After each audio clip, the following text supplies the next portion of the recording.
Hi, welcome to Health Authority TV.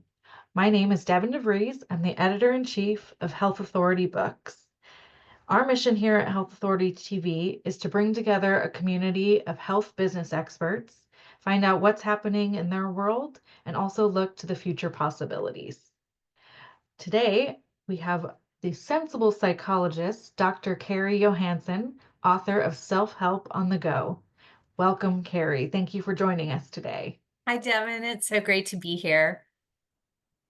Well, we'd love to hear about, who you serve as a health authority.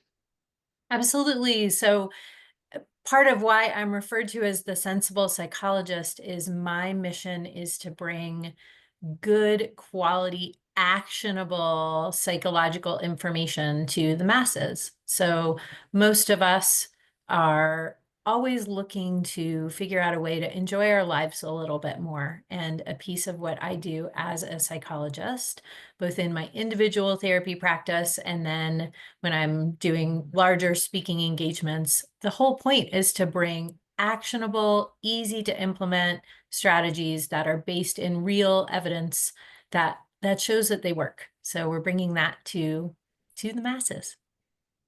Nice. I love that. Everybody's so busy. We Yes, need quick, actionable things that can really help our mood in our day. So absolutely. that's wonderful. And then, what services do you provide in this area? So I do a series of things. So I've been in private practice for the past 23 years, which is really awesome. And that practice specializes in treating folks who are struggling with anxiety and trauma. And normally that's folks, ages 30 to 60, and who are looking to come in and recover from bad things that have happened to them and also to move forward with a lot more confidence. So that is my individual therapy practice. And then I was really excited to write Self-Help on the Go, which you guys are very familiar with. And that was the book that my clients asked me to write because they would come in and they would hand me this big fat book on, say, anger management. And they would say, please give this to someone else. I don't really need to know 200 pages of why I get angry. I just need to know what I should do the next time my boss is a jerk. And so Self-Help on the Go is a book where you literally open it to a 2-page spread, read a tip on the problem that you're struggling with, and then you get to go and try it. If it works, great, you get to repeat it. If it isn't quite the right tip, each chapter has 10 different strategies for life's common problems. And then finally, I'm doing speaking and training to corporate audiences about building resilience and improving psychological flexibility. So small is individual therapy.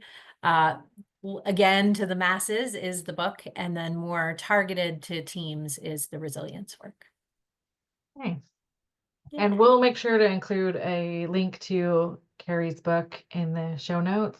It thank you. is a very, very helpful tool.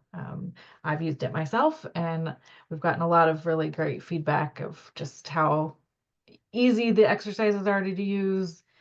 And, it really does give you, a pickup if you just need a quick pickup on a hard day. It's a Yep. great tool for that. Yeah. Okay, so now we'll get to this question we're asking all of our authorities and this conversation we're trying to start. So, based on your experiences as a health business authority, how would you redesign America's healthcare system? Oh my gosh. So this is a very large question.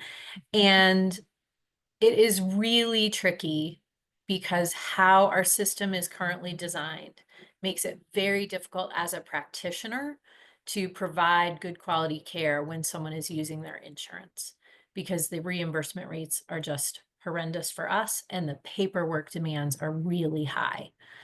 So, in terms of improving mental health, I have several different ideas, but the first is to decrease the stigma that you can actually improve mental fitness. I feel like when we use the word mental health, what we're secretly talking about is mental illness. And so I've shifted my wording to use the terminology mental fitness. So this notion of mental fitness is something that we can all access. You don't necessarily need a fancy therapist to do so. It's great if you want to do that deep work. But if you want to improve your mental fitness, let's make that, number one, more accessible to people. Information like is provided in Self-Help on the Go. The goal is to improve that mental flexibility and mental fitness. Secondly, I really do think we need to change the system and the model, how you do that in a for-profit system versus you know, a different kind of system. But, we have a lot of examples of other healthcare systems in developed countries in the world. And I think we could probably stand to take a look at that instead of just having our healthcare policy written by the folks who benefit financially from the policies doesn't really seem to be making a ton of sense. But how you do that and make it fair and equitable to everybody, I don't pretend to know that answer, but I certainly know that getting good quality care should be easier. Yeah, I would agree with that. Yeah, And it is it is a big challenge, but I think these are the conversations we need to start having, yeah. so And that we can see though any sort of change happen. yeah. And I also think systematically, mental fitness and physical fitness are actually based on three foundational principles. Sleep, exercise, and nutrition are the baseline building blocks. And then from there, it's about meaningful work and connection and things like that. And so, in some ways, we make the medical system much more overcomplicated. We are behaving very badly, we're treating ourselves really badly, and then we're surprised we're getting a negative outcome. And so again, going back to like, what are some of the basics that are actually accessible to almost everybody more regularly, and starting there and then building from a prevention model would be something that I would kind of add in or encourage people to do. Yeah. Yeah, Okay, great. Well, we want to expand this conversation out. So please, for the listeners, we would love to hear your ideas and your thoughts as well. So leave those in the comments. And Dr. Carrie, thank you so much for taking the time to join us today. Really appreciate your insights.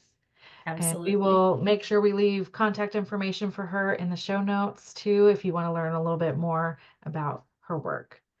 And thank you so much for tuning in. And until next time, may you be healthy, wealthy, and wise.